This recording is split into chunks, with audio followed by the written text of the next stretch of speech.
For today's video, dito nga pala kami ngayon kung saan ang isa kasikat nga pasyalan dito sa Iloilo. Sa Derios Restaurant at dito lang yan, located to Dumangas, Iloilo City. At pagpasok pala namin dito, ito agad ang makikita mo dito ang napakagandang view sa loob.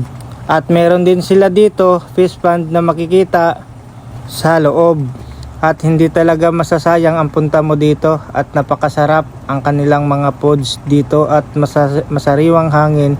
At bago kami kumain dito, nag-blow muna ang birthday boy na si RG. Pagkatapos niya mag-blow, kumain na pala kami dito. At napakasarap ang kanilang foods dito at masariwang hangin habang kumakain.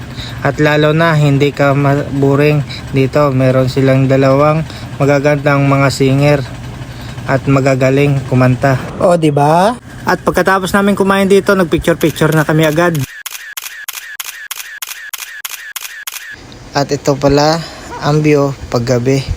Magaganda ang cottage at magaganda ang mga ilaw paggabi. Every time I leave the city, you been hanging out with them like I don't know. Stay away from places that we always go. Telling him that we don't even talk no more. Every time we leave the city, you trying to run game on me.